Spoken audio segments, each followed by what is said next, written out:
स्वागत है आप सभी लोगों का। और आइए आज अपने लोग जीव विज्ञान का एक छोटा सा पॉइंट पढ़ें, पारिस्थितिक पिरामिड्स। इंग्लिश मीडियम वाले इसी को बोलते हैं इकोलॉजिकल पिरामिड्स। तो अपने लोगों को पता है कि पारितंत्र क्या होता है।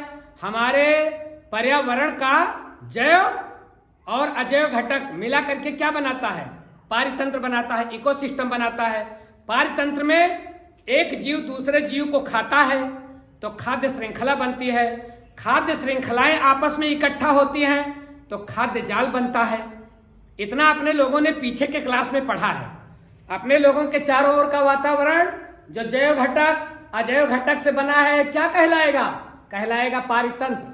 पारितंत्र में होती है खाद्य श्रृंखला, उत्पादक से लेकर के उपभोक्ता तक एक जीव दूसरे जीव को खाता है। अब उसमें ये पिरामिड क्या काम करते हैं, पारिस्थितिक पिरामिड्स या खाद्य पिरामिड, इसी को क्या बोलते हैं, खाद्य पिरामिड्स। ये खाद्य पिरामिड्स क्या है, खाद्य पिरामिड्स या इकोलॉजिकल पिरामिड्स, ये पिरामिड्स क्या है भैया, पिरामिड क्या है। तो आप लोगों ने सामाजिक विज्ञान में जरूर सुना होगा कि मिस्र की सभ्यता में पिरामिड्स भी बनाए गए थे। पिरामिड्स एक रचना है, पिरामिड एक आकृति है।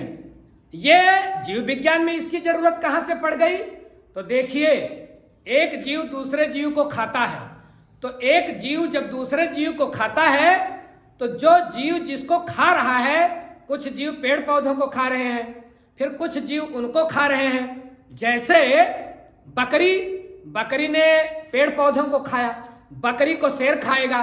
तो अपने लोग ये जानते हैं कि पेड़ पौधा बकरी ने खाया, बकरी को शेर ने खाया, तो पेड़ पौधे से ऊर्जा बकरी में गई, बकरी से शेर में गई। इस तरह से ऊर्जा का क्या होता है, प्रवाह होता है। तो ये ऊर्जा जैसे जैसे हम खाद्य श्रृंखला में आगे बढ़ते जाते हैं, ऊर्जा की मात्रा कम होती जाती है कि ज्यादा, ऊर्जा की मात्रा कम होती जाती है। मिलने वाले पोषक स्तर को सबसे ऊपर वाले पोषक स्तर को, पोषी स्तर को ऊर्जा सबसे कम मिलती है। लेकिन अगर इसी बात को चित्र द्वारा समझाना हो, देखिए ऐसे समझिए, जैसे गेहूं का खेत है, इसको चूहा खाएगा, चूहे को सांप खाएगा, सांप को बाज खाएगा। ये हो गई खाद्य श्रृंखला। अब कई खाद्य श्रृंखलाएं इसी गेहूं को टिड्डा खाएगा, टिड्डे को मेढक खाएगा, मेढक को सांप खाएगा।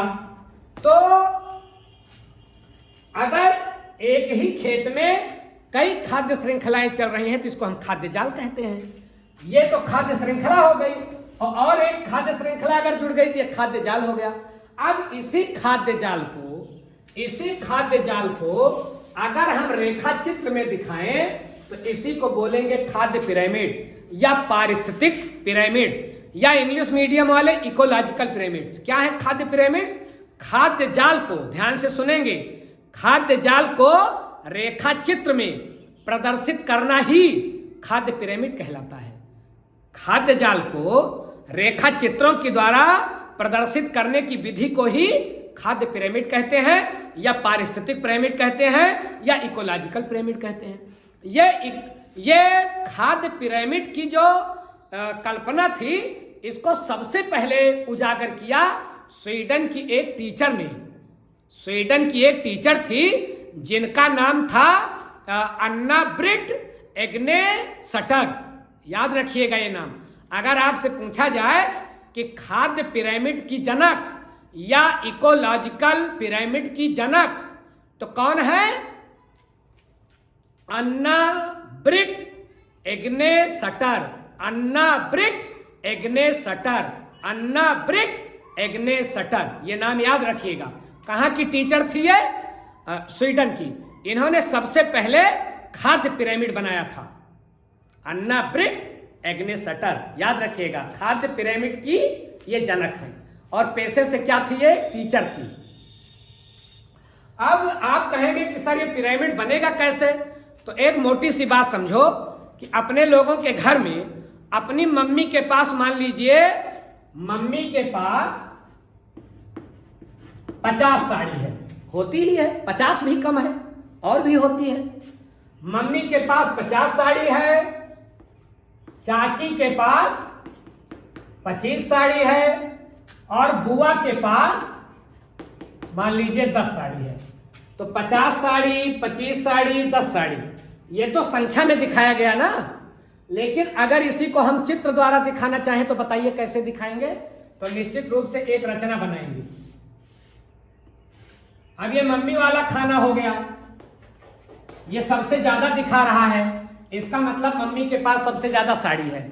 उसके बाद फिर दूसरा खाना और छोटा है, तो ये चाची का खाना दिखा रहा है, चाची के पास मम्मी से कम साड़ी है, तो ये छोटा बन गया। और सबसे ऊपर बुआ की, ये बुआ का खाना है, अब बुआ के पास 10 साड़ी है, तो बुआ के पास जब 10 साड़ी है, वैसे बुआ मानेंगी नहीं, बुआ के पास तो 110 होनी चाहिए अगर मम्मी के पास 50 है तो। लेकिन इसको हम लोग मान ले कि मम्मी, चाची, बुआ। अब देखिए यहां हमने कुछ नहीं लिखा, अब संख्या मैंने खत्म कर दी। अब इस रचना को देख करके आप समझ सकते हो कि नहीं किसके पास ज्यादा साड़ी है, किसके पास कम साड़ी है, किसके पास और कम साड़ी है। हाँ बिल्कुल जान जाओगे। अब इस चित्र से दिखाई पड़ रहा है कि मम्मी के पास ज्यादा साड़ी है, चाची के पास उससे कम और बुआ के पास सबसे कम। तो भैया ये रचना जो अपने लोगों को मिली, यही कहलाता है पिरामिड। अब वो साड़ी की संख्या को हमने किसमें डिनोट कर दिया? चित्र में डिनोट कर दिया, इसको बोलेंगे पिरामिड। ठीक यही स्थिति भैया, ठीक यही स्थिति अगर खाद्य जाल के साथ हम लोग लगा दें तो बन जाएगा खाद्य पिरामिड। अगर खाद्य जाल के साथ यही नियम लगा दें कि ऐसे समझें आप कि जैसे गेहूं का खेत है। देखिए पहले तो आप ये जान लीजिए कि पिरामिड कितने प्रकार के होते हैं। ये खाद्य पिरामिड भैया 3 प्रकार के होते हैं। एक तो ऊर्जा का पिरामिड, दूसरा जीव भार का पिरामिड और तीसरा जीव संख्या का पिरामिड। ये आपसे अलग अलग पूछ सकता है। अगर बड़े प्रश्न में आएगा तो आपसे पूछेगा खाद्य पिरामिड क्या होता है, विभिन्न प्रकार के खाद्य पिरामिड को समझाइए। या एक एक करके आपसे पूछ सकता है कि ऊर्जा का पिरामिड क्या है, जीव भार का पिरामिड क्या है, जीव संख्या का पिरामिड क्या है। आइए आप लोग अपने लोग एक एक पिरामिड को देखें। जैसे देखें ऊर्जा का पिरामिड। अब अगर आपसे पूछ लिया कि पारतंत्र में आप ऊर्जा का पिरामिड बनाइए, ऊर्जा का पिरामिड। अब ये ऊर्जा का पिरामिड आप कैसे बनाओगे भैया? ऊर्जा का पिरामिड बनाने के लिए अपने लोगों ने पढ़ा है कि सबसे ज्यादा ऊर्जा पारतंत्र में किसके पास होती है? पेड़ के पास। अब पेड़ को खाएगी मान लीजिए बकरी, तो बकरी के पास और ऊर्जा कम जाएगी। और बकरी को खाएगा शेर, तो शेर के पास और ऊर्जा कम जाएगी। लिंडमान के 10% का सिद्धांत अपने लोगों ने पढ़ा है ना, कि जैसे जैसे पोषी स्तर बढ़ता जाता है वैसे वैसे मिलने वाली ऊर्जा कम हो जाती है। तो पेड़ के पास, अब ये बात तो हम लोग जान गए कि पेड़ के पास ज्यादा ऊर्जा होगी, बकरी के पास और कम, शेर के पास और कम। जैसे जैसे पोषी स्तर बढ़ेगा ऊर्जा की मात्रा कम होती चली जाएगी। लेकिन इसको हम चित्र से अगर दिखाएं तो कैसे दिखाएं? तो तुरंत एक पिरामिड बनाए हम। अब देखिए यहां पौधे, पौधे के पास अब ये दिखाया जा रहा है कि ये है प्रोड्यूसर, मतलब उत्पादक। इनको खाएगी बकरी, तो बकरी हुई प्राइमरी कंज्यूमर, प्राइमरी कंज्यूमर। अब बकरी को खाएगा शेर, तो शेर हुआ सेकेंडरी कंज्यूमर, सेकेंडरी कंज्यूमर मतलब द्वितीयक उपभोक्ता। अब देखिए जैसे जैसे ऊपर को हम बढ़ रहे हैं वैसे वैसे इस चित्र को देख करके हम कह सकते हैं कि ऊर्जा की मात्रा क्या होती जा रही है? कम होती जा रही है। ये पिरामिड क्या दिखा रहा है? ये पिरामिड दिखा रहा है ऊर्जा की स्थिति, ऊर्जा का स्तर। तो इसको हम बोलेंगे ऊर्जा का पिरामिड। और आप लोग ध्यान रखिएगा, ऊर्जा का पिरामिड हमेशा सीधी दिशा में बनता है, अर्थात उपभोक्ता से लेकर के और उत्पादक से लेकर के उपभोक्ता तक जैसे जैसे पोषी स्तर बढ़ेगा मिलने वाली ऊर्जा कम हो जाएगी। जो शाक पात खाएंगे उनको ज्यादा ऊर्जा मिलेगी, जो शाकाहारियों को खाएंगे मांसाहारी उनको और कम ऊर्जा मिलेगी, उनको जो खाएंगे उनको और कम ऊर्जा मिलेगी। तो ये पिरामिड हो गया ऊर्जा का पिरामिड। अब ये कभी ऐसा नहीं हो सकता कि शेर से ज्यादा ऊर्जा बकरी को मिल जाए, बकरी से ज्यादा पेड़, ऐसा संभव नहीं है। तो ऊर्जा का आपसे प्रश्न पूछेगा तो आप लिखिएगा कि ऊर्जा का पिरामिड सदैव एक दिशा में बनता है और जैसे जैसे पोषी स्तर बढ़ता है वैसे वैसे प्राप्त होने वाली ऊर्जा कम हो जाती है। तो ये भैया ऊर्जा का पिरामिड हो गया। इतनी बात समझे? ऊर्जा का पिरामिड नीचे बड़ा है मतलब ज्यादा ऊर्जा, और छोटा है कम ऊर्जा, और छोटा है सबसे कम ऊर्जा। तो ये हो गया भैया ऊर्जा का पिरामिड। ऊर्जा का पिरामिड सदैव सीधा बनता है। अब आइए दूसरा पिरामिड हम लोग देखें। दूसरा पिरामिड है जीव संख्या का पिरामिड या जीव भार का पिरामिड। जीव भार का पिरामिड। अब अगर जीव भार का पिरामिड अपने लोगों को आ गया परीक्षा में तो अपने लोगों को यह दिखाना है कि उत्पादक, अब जैसे किसी खेत का ले हम लोग, किसी खेत का ले, मान लीजिए गेहूं के खेत का ले, तो गेहूं मान लीजिए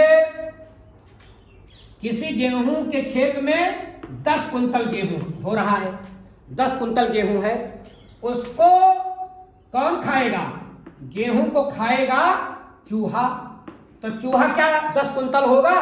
ज्यादा से ज्यादा बहुत सारे चूहे होंगे तो 50 किलो होंगे। 50 केजी चूहे ने खा लिया। चूहे को सांप खाएगा, तो जब चूहे को सांप खाएगा तो सांप क्या 50 केजी चूहे को खाने के लिए ज्यादा से ज्यादा 10 केजी का सांप पर्याप्त है। और इस सांप को खाएगा गरुड़, तो गरुड़ का वजन मान लीजिए 5 केजी है। अब देखिए गेहूं 10 कुंतल, चूहा 50 किलो, सांप 10 किलो और गरुड़ 5 किलो। जैसे जैसे ऊपर को जा रही है ये खाद्य श्रृंखला, वैसे वैसे वजन क्या हो रहा है? वैसे वैसे वजन घट रहा है। खाद्य श्रृंखला में वजन घटता चला जा रहा है कि नहीं? अब इसी बात को अगर पिरामिड में बनाना है तो क्या करोगे? तुरंत आप एक पिरामिड बनाइए। अब देखिए यहां ये हो गया गेहूं, मतलब ये हो गया प्रोड्यूसर, उत्पादक। ये उत्पादक हो गया। गेहूं को खाएगा चूहा, तो चूहा हो गया प्राइमरी कंज्यूमर।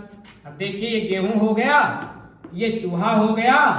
अब चूहे को खाएगा सांप, तो सांप हो गया सेकेंडरी कंज्यूमर, द्वितीयक उपभोक्ता। और सांप को खाएगा गरुड़, तो गरुड़ हो गया टर्सरी कंज्यूमर। अब टर्सरी कंज्यूमर तक जाते जाते वजन कम हो रहा है। अगर वजन हम नहीं भी लिखे, अब इसको हम मिटा दे रहे हैं, इसको हम मिटा दे रहे हैं। अब ये पिरामिड देख करके आप बता सकते हो कि नहीं कि गेहूं का वजन ज्यादा, चूहे का उससे कम, सांप का उससे कम, गरुड़ का उससे कम। वजन लिखना नहीं है, आप समझ गए। तो पहले ही क्या परिभाषा बताई गई कि खाद्य श्रृंखला को या खाद्य जाल को रेखा चित्र में दिखाया जाना ही खाद्य पिरामिड कहलाता है। खाद्य जाल, अब देखिए रेखा चित्र में दिखाया जा रहा है, तो ये जीव भार का पिरामिड हो गया। इसका वजन ज्यादा, इसका वजन कम, इसका वजन और कम, इसका वजन और कम। ये खाद्य भार, जीव भार का पिरामिड हो गया, जीव भार का खाद्य पिरामिड हो गया। लेकिन ध्यान रखिएगा, कभी कभी ये जो जीव भार का पिरामिड होता है ये उल्टा असर भी कर जाता है। जैसे एक तालाब को सोचो, अब तालाब में होती है काई, मतलब शैवाल, मतलब प्लैंकटन। प्लैंकटन समझ रहे हो ना, छोटे छोटे शैवाल। अब शैवाल मान लीजिए है पूरे तालाब में, मान लीजिए शैवाल है, इसको इधर से बना ले। मान लीजिए शैवाल किसी तालाब में है 5 केजी, 5 केजी शैवाल है। अब इस शैवाल को छोटे छोटे कीड़े मकोड़े खाएंगे, तो जो कीड़े खाएंगे वो 5 केजी के होंगे कि और होंगे? निश्चित रूप से कम 10 किलो के कीड़े मकोड़े इनको खाएंगे 5 किलो को। फिर इन कीड़े मकोड़ों को हो सकता है छोटी मछली खाए, उसका वजन हो सकता है इन 10 किलो को खाए, छोटी मछली मान लीजिए 20 किलो की, छोटी छोटी मछलियां। और इस 20 किलो की मछली को, इसको मछली लिख ले, और इस 20 किलो की मछली को बड़ी मछलियां खाएं, हो सकता है कि बड़ी मछलियों का वजन भी ज्यादा होगा, 50 केजी। अब बताइए इसमें क्या हो रहा है? इसमें तो उत्पादक का वजन कम, उपभोग प्राइमरी कंज्यूमर का और ज्यादा, सेकेंडरी का और ज्यादा, टर्सरी का और ज्यादा होता जा रहा है। तो अभी उसमें मैंने क्या, अपने लोगों ने क्या पढ़ा था गेहूं के खेत में? प्रोड्यूसर का वजन ज्यादा और कंज्यूमर का वजन कम, लेकिन इसमें प्रोड्यूसर का वजन कम और कंज्यूमर का वजन ज्यादा। तो ये पिरामिड कैसा बनेगा? ये पिरामिड बनेगा, अब यहां सहवाल कम है तो इसका मतलब ये पिरामिड बनाएंगे हम लोग उल्टा। पिरामिड कैसा बनाएंगे? उल्टा। अब तो ज्यादा ऊपर दिखाना है ना, क्योंकि ये जो कंज्यूमर हैं ये ज्यादा वजन के हैं। तो अब देखिए मछली सबसे ज्यादा वजन की, उसके बाद छोटी मछली ने किसको खाया? कीड़े को। और कीड़ों ने किसको खाया? शैवाल को। तो बताइए ये जो जीव भार का पिरामिड है सीधा बन रहा है कि उल्टा? ये उल्टा पिरामिड है।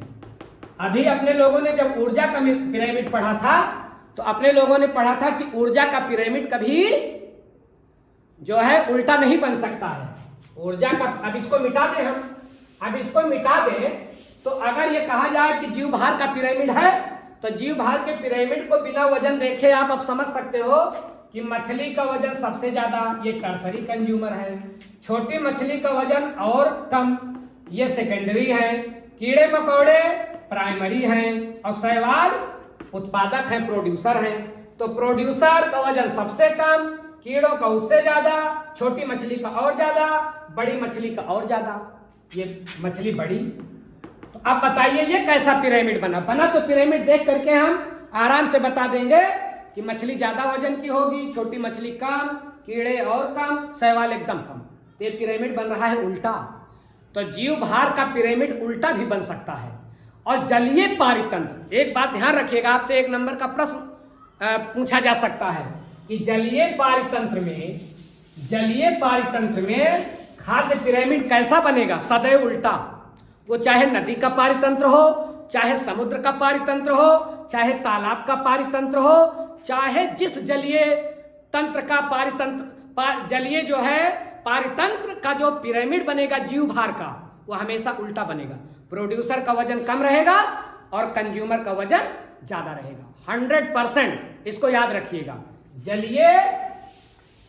जलीय पारितंत्र में खाद्य पिरामिड सदैव उल्टा बनेगा, सीधा नहीं बनेगा। इतनी बात समझ गए? अब आइए एक पिरामिड और देखें अपने लोग, जीव संख्या का पिरामिड। जीव संख्या का पिरामिड। ये जीव संख्या का पिरामिड कैसा पिरामिड है? इसमें संख्या देखें। अब ऐसे समझो कि जैसे घास है, अब घास मान लीजिए 1000 है, 1000 घास है। इस घास को खा लिया टिड्डे ने, और टिड्डा मान लीजिए उसी घास के मैदान में 100 ही खा लेगा 1000 को। टिड्डे 100 टिड्डे को कितने मेढक खा लेंगे? मेढक खा लेंगे ज्यादा से ज्यादा 10, और 10 मेढक को खा लेगा सांप ज्यादा से ज्यादा 5। भैया घास की संख्या 100, घास की संख्या 1000, टिड्डे की संख्या 100, मेढक की संख्या 10 और सांप की संख्या 5। संख्या क्या हो रही है? संख्या जो है ये घटती जा रही है। संख्या घटती जा रही है। तो संख्या घटती जा रही है, इसका मतलब पिरामिड कैसा बनेगा? वो बना ले। इसका मतलब नीचे बनाना है ज्यादा, नीचे बनाना है ज्यादा और ऊपर बनाना है कम। ये हो गया घास। घास हो गया प्रोड्यूसर, घास को खाएगा टिड्डा, टिड्डा हो गया प्राइमरी कंज्यूमर, प्राथमिक उपभोक्ता, टिड्डे को खाएगा मेढक, मेढक हो गया सेकेंडरी कंज्यूमर, और मेढक को खाएगा सांप, सांप हो गया टर्सरी कंज्यूमर। तो primary consumer, secondary consumer, tertiary consumer. अब ये पिरामिड देख करके हम लोग जान सकते हैं ना कि घास की संख्या सबसे ज्यादा, टिड्डे की संख्या उससे कम, मेढक की संख्या उससे कम, सांप की संख्या सबसे कम। तो ये पिरामिड सीधा बना, और ये जीव संख्या का पिरामिड है। इसमें संख्या के आधार पर पिरामिड बनाया जाता है।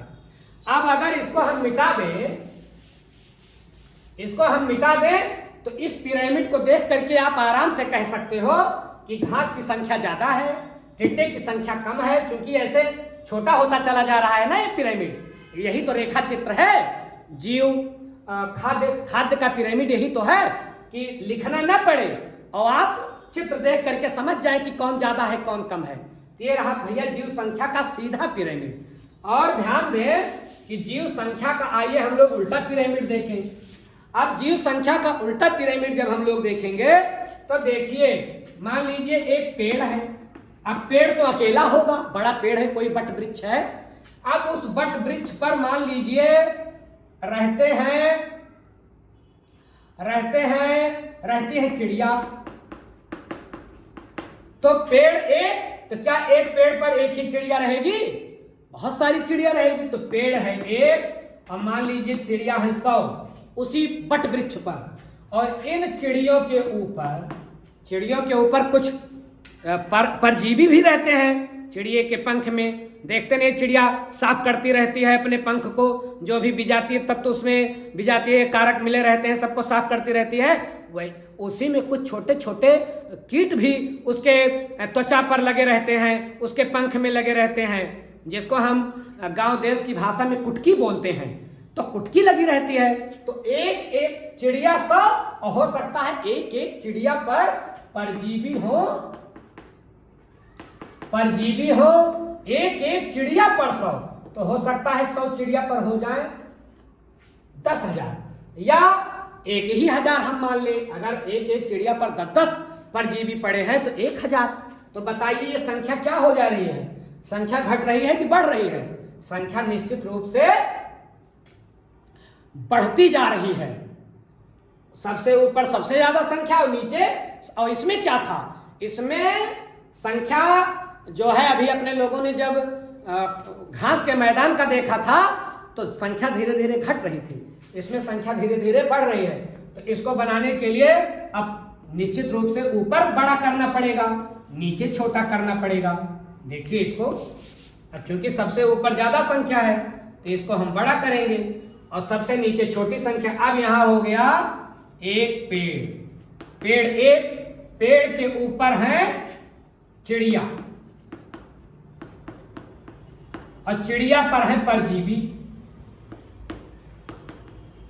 अब देखिए परजीवी, अब ये जो है पिरामिड देख करके हम आराम से कह सकते हैं कि भैया प्रोड्यूसर है कम, प्राइमरी कंज्यूमर है और ज्यादा, और टर्सरी कंज्यूमर है सबसे ज्यादा। तो ये कैसा पिरामिड बन रहा है? ये उल्टा पिरामिड बन रहा है। अभी जो अपने लोगों ने घास के मैदान का पिरामिड बनाया था वो सीधा पिरामिड था, ये उल्टा पिरामिड है। अब इसको अगर हम मिटा दें, ये खत्म कर दें, इसको हमने खत्म कर दिया। अब इस पिरामिड को देख करके आप क्या अंदाजा लगा सकते हो? आराम से, संख्या कोई मैटर ही नहीं है, आराम से आप बता सकते हैं कि इसका मतलब भैया प्रोड्यूसर है कम और प्राइमरी कंज्यूमर और ज्यादा है, टर्सरी कंज्यूमर और ज्यादा है। ये जीव संख्या का उल्टा पिरामिड है। तो एक बात ध्यान रखना आप लोग, जीव संख्या का पिरामिड सीधा भी बनता है, उल्टा भी बनता है। जीव भार का पिरामिड सीधा भी बनता है, उल्टा भी बनता है, और जलीय पारितंत्र का पिरामिड सदैव उल्टा बनेगा। जलीय जीव भार का पिरामिड सदैव उल्टा बनेगा, सीधा बनने का कोई सवाल ही नहीं है। और ऊर्जा का पिरामिड जो पहले नंबर पर अपने लोगों ने पढ़ा, ऊर्जा का पिरामिड हमेशा हमेशा हमेशा सीधा बनेगा, उल्टा बनने का कोई चांस नहीं है, क्योंकि प्रोड्यूसर से और आगे वाले पोषी स्तर में ऊर्जा सदैव कम जाएगी। तो ये अपने लोगों ने पढ़ा खाद्य पिरामिड या पारिस्थितिक पिरामिड्स, या उसी को इंग्लिश मीडियम वाले बोलेंगे इकोलॉजिकल पिरामिड्स। तो मुझे लगता है कि ये पॉइंट आप अच्छी तरह से समझे होंगे। ऐसे ही बिंदुओं के साथ आगे भी मिलेंगे।